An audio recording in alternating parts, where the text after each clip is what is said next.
여름 더위야 당연히 더운 게 자연스럽다지만 요즘 날씨는 사람 잡는 날씨가 아닌가 싶습니다. 이런 날엔 오이냉국처럼 왠지 신게 당기고 차는 음식을 찾게 되는데요. 더위 먹은 날 새콤한 걸 먹어주면 위장이 자극을 받고 생기가 돌게 되기 때문에 몸이 자연스럽게 원하는 것입니다. 단순히 식초는 새콤한 향과 맛만 가지고 있는 식품이 아닙니다. 몸속 깊이 숨어있던 지방, 노폐물, 혈당의 흐름까지 건강하게 깨우는 힘을 가지고 있습니다. 동의보감에서도 식초는 속을 깨끗하게 씻고 묵은 열을 내리며 전기를 돋운다라고 기록되어 있습니다. 최근 연구에선 우리가 매일 한 스푼씩 식초를 먹는 것만으로도 체지방이 1.5kg이 빠지고 콜레스테롤 수치 감소, 혈당 안정화를 이룰 수 있다는 결과들이 나오고 있습니다. 이번 시간에는 식초를 더 건강하게 섭취하는 방법과 마실 때 우리 몸에서 어떤 일이 일어나는지까지 모두 알려드리겠습니다. 지금부터 진짜 약이 되는 식초를 만나보시죠. 안녕하세요. 여러분의 건강한 내일을 응원하는 건생노트입니다.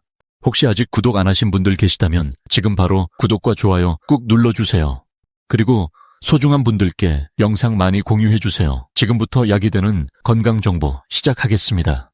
식초, 이름만 들어도 새콤하고 강한 인상에 침이 고이게 되는데요. 정작 그 안에는 수천 년 인류가 쌓아온 지혜와 과학이 담겨 있습니다.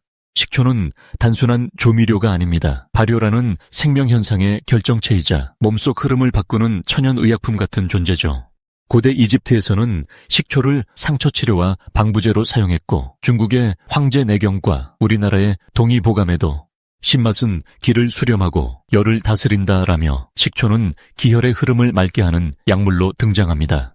현대 과학적으로 보면 식초는 당이 발효되며 생성되는 초산을 주 성분으로 하며 함께 포함된 유기산, 폴리페놀, 아미노산, 효소들이 체내 소화, 해독, 지방대사에 관여합니다. 특히 살아있는 식초에는 유익균과 효소가 풍부해 장이 약하거나 식후 더부룩한 분들에게도 탁월합니다. 요즘엔 사과식초, 현미식초, 흑초, 포도식초, 심지어 코코넛 식초까지 그 종류도 다양해졌지만 핵심은 단 하나, 좋은 원료의 자연 발효라는 점입니다. 한마디로 식초는 우리 몸에 쌓인 불필요한 열기, 노폐물, 산화 스트레스를 부드럽게 씻어내는 천연 세정제입니다. 그런 식초를 매일 단 한 스푼으로 우리 몸에 들인다면 과연 어떤 변화가 일어날까요? 첫 번째, 혈당 조절 효과에 탁월합니다. 식초는 식후 혈당 상승을 최대 34%까지 낮춘다는 연구가 있습니다.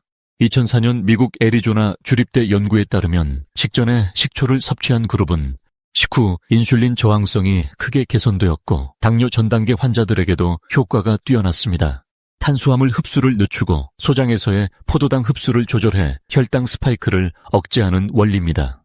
두 번째, 체지방 분해와 체중 감소 효과를 이룹니다. 일본 미스칸 연구소의 12주 실험에서 하루 15에서 30ml의 식초를 마신 실험군은 복부 지방이 평균 1.4kg 줄었고 허리둘레도 감소했습니다.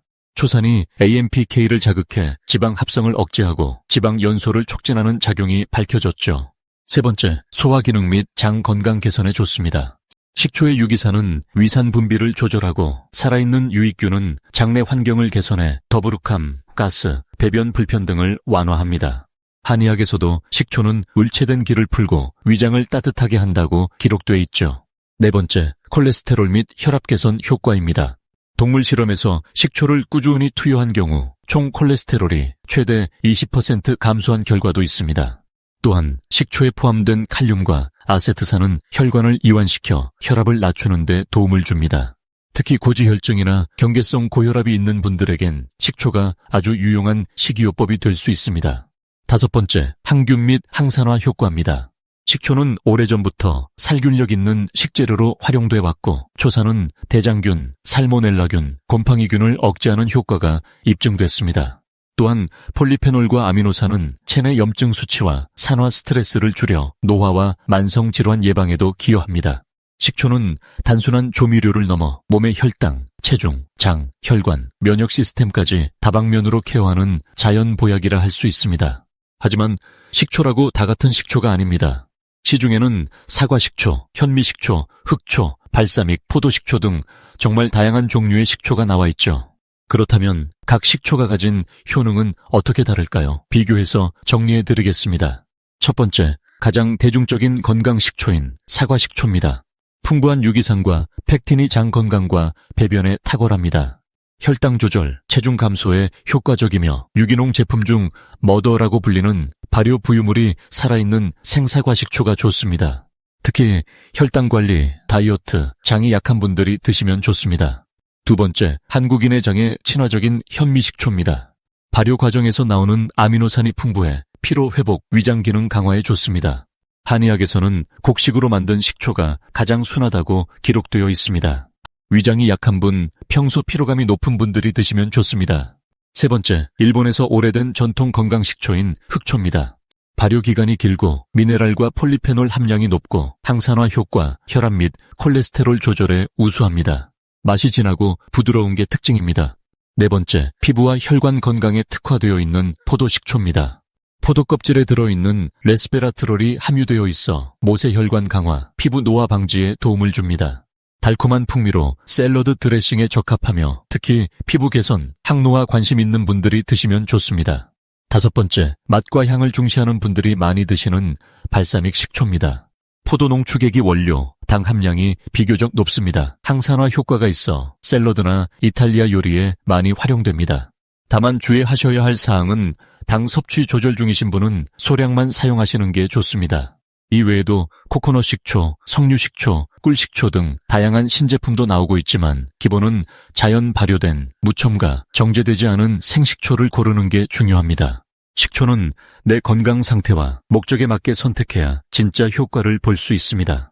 장 건강엔 사과 식초, 혈관 개선엔 흑초, 속이 약하면 현미 식초로 시작하시면 좋습니다. 내 몸에 맞는 좋은 식초를 골랐다면 이제 어떻게 마시는 게 가장 효과적인지 알아볼 차례입니다. 식초는 잘 마시면 약이지만 방법을 잘못 쓰면 오히려 위에 부담을 줄 수 있습니다. 드실 때 몸에 부담 없이 효능을 극대화하는 식초 황금 비율은 식초 15ml, 한 큰술에 물 200ml 조합입니다. 식초는 절대 원액으로 마시면 안 됩니다. 강한 산성이라 치아 범낭질을 손상시키거나 위점막에 자극을 줄 수 있거든요. 여기에 취향 따라 꿀 1자근수를 더해도 좋고 레몬즙이나 생강가루를 살짝 넣으면 풍미와 흡수율이 높아집니다. 많이들 여쭤보시는 부분이 식전과 식후 언제 마셔야 좋을까인데요. 혈당 조절 목적이라면 식사하시기 10에서 15분 전에 드시고 속이 약하거나 위산 과다로 힘들어 하시는 분들은 식후 15에서 30분 후 드시는 게 좋습니다. 공복엔 되도록 피하고 아침보다 점심이나 저녁에 섭취하는 것이 부담이 적습니다. 특히 뜨거운 음식과 섞는 걸 조심하셔야 합니다. 식초 속 유익균과 효소는 고온에서 쉽게 파괴됩니다. 뜨거운 물이나 음식에 바로 섞지 말고 미지근한 온도 이하에서 사용하는 걸 추천합니다. 무엇보다 중요한 건 매일 꾸준히 과하지 않게 드시는 것입니다. 하루 15에서 30ml 정도, 즉 한 2큰술이면 충분합니다. 건강에 좋은 식초지만 모두에게 다 좋은 건 아닙니다. 특히 아래에 해당하는 분들은 섭취를 조심하거나 전문가 상담 후 드셔야 합니다. 첫 번째, 위염, 위궤양 등 위장 질환이 있는 분들입니다. 식초는 산성이 강하기 때문에 이미 약해진 위벽에 자극을 더할 수 있습니다. 위산 과다, 속쓰림, 역류성 식도염이 있는 분은 공복 섭취 금지입니다. 섭취 시에는 반드시 물에 희석하고 식후에 소량만 드세요. 두 번째, 치아가 약한 분, 시린이로 힘들어 하시는 분들입니다. 식초의 산성은 치아 범낭질을 서서히 약하게 만들 수 있습니다. 마신 후 바로 칫솔질은 금물입니다. 식초 섭취 후엔 물로 가볍게 입 헹굼이 좋고 칫솔질은 30분 이후에 해주세요. 빨대로 마시면 치아에 직접 닿는 면적이 줄어들어 부담이 덜합니다. 세 번째, 칼륨 수치 조절이 필요한 만성질환자입니다. 신장질환자나 일부 심장질환 환자의 경우 과도한 초산 섭취는 전해질 균형에 영향을 줄 수 있습니다. 고혈압약, 이뇨제, 혈당 강화제 복용 중인 분들은 식초를 정기 섭취하기 전 담당 주치의와 상담 필수입니다. 그 외 주의사항으로는 식초는 하루 최대 30ml 이내로 원액 섭취, 절대 금지, 어린이, 임산부는 섭취량 더 줄이기입니다. 또한 식초 가공 음료는 당 함량 확인 필수입니다. 식초는 잘 먹으면 보약, 잘못 먹으면 위장에 독이 될 수 있습니다. 나의 몸 상태를 잘 알고 나에게 맞는 식초와 섭취법을 찾는 것이 가장 중요하겠죠. 마지막으로 건강을 위해 식초를 드시기 시작하신다면 딱 2가지만 기억해 주세요. 매일 1회, 2주는 꾸준히 드시기 바랍니다. 또한 일주일에 이틀은 휴식일을 두는 것이 장기적으로 더 좋습니다. 이렇게 실천하시면 속이 덜 더부룩하고 아침 피로가 줄고 간식에 대한 욕구도 줄어드는 작은 변화들을 느끼게 되실 겁니다. 그리고 그 변화는 매일 한 스푼으로 시작된 결과라는 걸 분명히 실감하게 될 겁니다. 이번에 준비한 영상은 여기까지입니다. 건강은 식탁에 올리는 음식에서부터 시작된다는 것을 기억하세요. 시청해 주셔서 감사합니다. 좋아요 버튼을 누르고 구독하여 더 많은 건강 정보를 받아보시기 바랍니다. 모두 건강한 하루 되세요.